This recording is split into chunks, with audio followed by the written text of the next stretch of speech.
टुनटुनी चिड़िया एक गरीब भिखारन चिड़िया थी। वो हमेशा एक शिव मंदिर के सामने बैठकर भीख मांगा करती थी।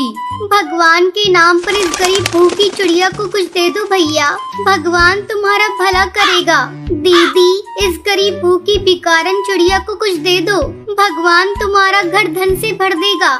भीख में टुनटुनी चिड़िया को जो कुछ भी मिलता था उससे वो अपना पेट पालती थी। एक दिन जब टुनटुनी चिड़िया भीख मांग रही थी तभी उसे एक चिड़िया के बच्चे की रोने की आवाज सुनाई देती है।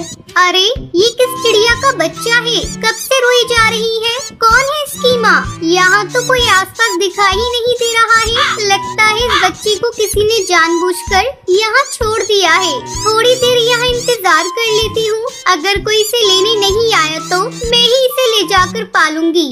टुनटुनी चिड़िया उस रोती हुई बच्ची को अपनी गोद में उठा लेती है और उस बच्ची के माँ बाप के आने का इंतजार करने लगती है। आधा घंटा हो जाता है लेकिन कोई नहीं आता। बहुत देर हो गई, लगता है इसे लेने कोई नहीं आएगा। मैं इसे अपने घर लेकर जाती हूँ और वहीं इसका अच्छे से पालन पोषण करूँगी। टुनटुनी चिड़िया उस बच्ची को लेकर अपने घर आती है, साथ में वो बच्ची के लिए दूध भी लेकर आती है। मैं इस बच्ची को दूध पिलाकर सुला देती हूँ, बेचारी बहुत देर से भूखी होगी। पी ले मेरी बच्ची, दूध पी ले, बहुत देर से भूखी होगी। आज से मैं ही तेरी माँ हूँ, मैं तुझे पढ़ा लिखा कर डॉक्टर बनाऊंगी। टुनटुनी चिड़िया के ऊपर एक बच्ची की भी जिम्मेदारी आ गई थी। अब वो भीख मांगने के साथ साथ अपनी बच्ची की भी देखभाल किया करती थी। धीरे धीरे वो साल भर की हो जाती है। बेटा, तू अब 1 साल की हो गई है, चल मैं तेरा दाखिला एक बहुत अच्छे स्कूल में करवा देती हूँ। माँ, लेकिन वहाँ पैसे बहुत ज्यादा लगेंगे।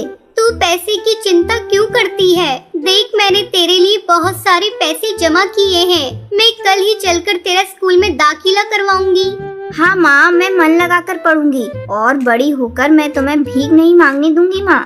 हाँ मेरी बच्ची, तू बिल्कुल ठीक कह रही है। जब तू बड़ी हो जाएगी तो मैं भीख मांगना छोड़ दूंगी। अगले ही दिन टुनटुनी चिड़िया अपनी बच्ची भूरी को लेकर एक इंग्लिश स्कूल में पहुंचती है। टुनटुनी चिड़िया प्रिंसिपल के ऑफिस में जाती है।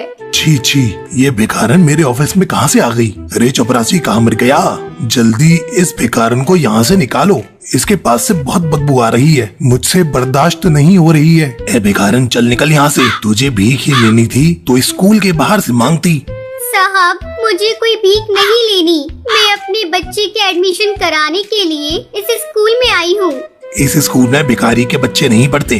सेठ जी, किस किताब में लिखा है कि भिखारी के बच्चे बड़े स्कूल में नहीं पढ़ सकते? आपको अपनी फीस की चिंता है, मैं उसे हर महीने समय से दे दूंगी। बस आप मेरी बच्ची का दाखिला अपने स्कूल में कर लीजिए, मैं आपका ये एहसान जीवन भर नहीं भूलूंगी। अच्छा ठीक है, मैं तेरी बच्ची का एडमिशन अपने स्कूल में कर लेता हूँ, लेकिन हाँ, समय से तू इसकी फीस जमा कर देना। उसके बाद टुनटुनी की बच्ची का एडमिशन उस स्कूल में हो जाता है। अगले दिन जब टुनटुनी चिड़िया की बेटी भूरी चिड़िया स्कूल जाती है तो कुछ पक्षी भूरी से कहते हैं, देखो, इस स्कूल में भिखारन की बच्ची भी आई है। ए चिड़िया, तू हम लोगों से दूर रहना और हम पक्षियों से बात करने की कोशिश भी मत करना, हम रईस पक्षियों के बच्चे हैं। भूरी चुपचाप अपनी सीट पर बैठ जाती है। वो किसी भी बच्चे से बात नहीं करती। छुट्टी होने के बाद जब वो अपने घर आती है तो भूरी चिड़िया अपनी माँ से कहती है, माँ, मुझे कल से स्कूल नहीं जाना, सारे बच्चे मुझे आज चिढ़ा रहे थे, भिखारन की बच्ची, भिखारन की बच्ची। माँ, तुम भीख मांगना क्यों नहीं छोड़ देती? मेरी बच्ची, मैं कैसे भीख मांगना छोड़ दूं? मेरे पास कोई दूसरा रास्ता भी नहीं है। जब तू बड़ी हो जाएगी, पढ़ लिख कर कुछ बन जाएगी, तब मैं भीख मांगना छोड़ दूंगी। तू किसी की बातों पर ध्यान मत दिया कर, तू सिर्फ पढ़ाई पर अपना ध्यान दे। धीरे धीरे भूरी चिड़िया बड़ी हो जाती है और पढ़ लिख कर एक दिन अच्छी डॉक्टर बन जाती है और जंगल के सभी पक्षी उसकी तारीफ भी करने लगते हैं। वाह भूरी चिड़िया, तूने आज अपनी मेहनत से हमें डॉक्टर बनकर दिखा दिया, हम पक्षियों को नाज है तुझ पर। भूरी चिड़िया के डॉक्टर बन जाने के बाद टुनटुनी चिड़िया भीख मांगना छोड़ देती है और अपनी बेटी के साथ खुशी खुशी अपना जीवन बिताने लगती है।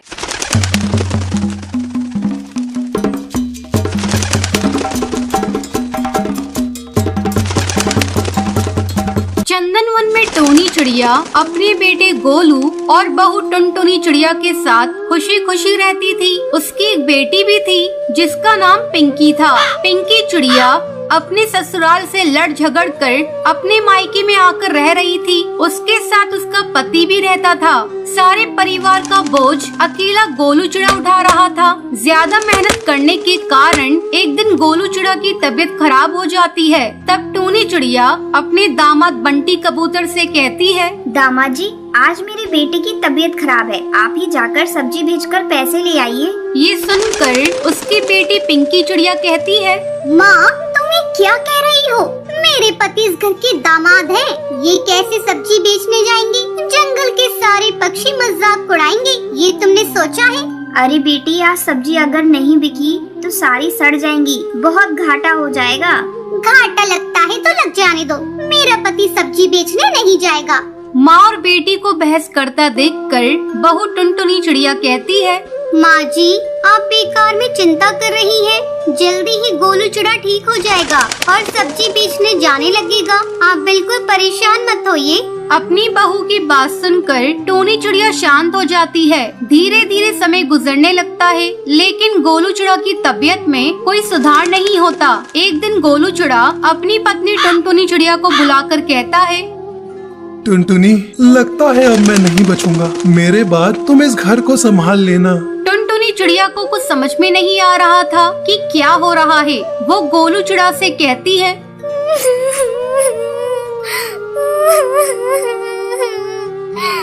चुप हो जाओ। अरे तुम्हारे दुश्मन, मैं तुम्हें कुछ नहीं होने दूंगी। तुम जल्दी ठीक हो जाओगे। बहुत दवा करने के बाद भी गोलू चिड़ा एक दिन मर जाता है। टुनटुनी चिड़िया पर दुखों का पहाड़ टूट पड़ता है। धीरे धीरे समय गुजरने लगता है। घर में खाने के लिए अब एक भी दाना नहीं बचा था। तब टोनी चिड़िया एक बार फिर से अपने दामाद को सब्जी बेचने के लिए कहती है, लेकिन उसका दामाद टस से मस नहीं होता। अपनी सास को दुखी देखकर टुनटुनी चिड़िया कहती है, माँ जी, गोलू ने इस घर की जिम्मेदारी मुझे सौंपी है।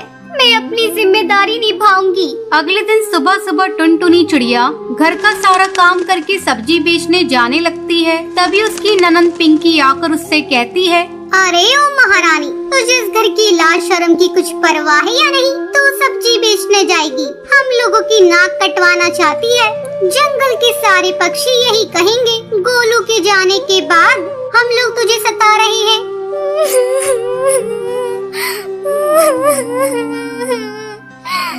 अरे दीदी, घर का सारा राशन खत्म हो गया है, पैसे भी नहीं है। जब से आपके भैया गए हैं तब से सब्जी का काम भी बंद है। ऐसे में मैं सब्जी बेचने ना जाऊं तो क्या करूं? सबको भूखा मार डालूं।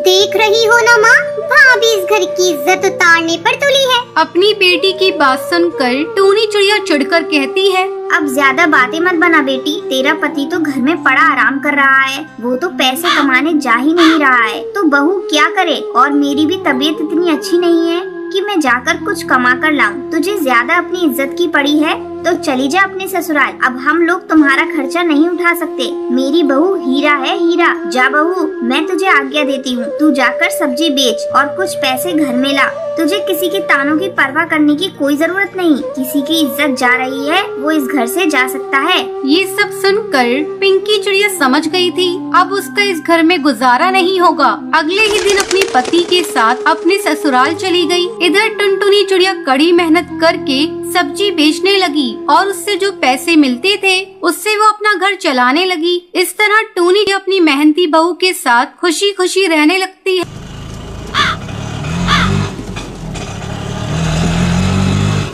एक घने जंगल में टुनटुनी चिड़िया अपनी माँ टोनी चिड़िया और अपने पिता टुन्नू चिड़ा के साथ रहती थी। टुन्नू चिड़ा एक ऑटो ड्राइवर था। उस समय टुनटुनी एक कॉलेज में पढ़ती थी। एक दिन वो अपने पिता से कहती है, बाबा, मैं भी आपकी तरह ऑटो चलाना चाहती हूँ। क्या आप मुझे ऑटो चलाना सिखा देंगे? टुन्नू चिड़ा अपनी बेटी से बहुत प्यार करता था। वो उसकी हर इच्छा को पूरी करता था। टुन्नू चिड़ा टुनटुनी से कहता है, बेटा, तेरी इच्छा है तो मैं आज ही तुझे ऑटो चलाना सिखाता हूँ। टुन्नू चुड़ा की बात सुनकर उसके पास बैठी टूनी चिड़िया कहती है, तुम भी ये कैसी बातें करते हो जी? इसकी उम्र तो देखो, शादी के लायक हो गई है। अब जल्दी से इसके लिए कोई अच्छा सा घर और चिड़ा ढूंढो और इसकी शादी कर दो। माँ मुझे अभी शादी वादी नहीं करनी, अभी मेरी पढ़ाई अधूरी है। पहले पढ़ाई पूरी हो जाने दो, फिर मेरी शादी के बारे में सोचना। और बाबा, आज मैं स्कूल से आने के बाद आपसे ऑटो चलाना सीखूंगी।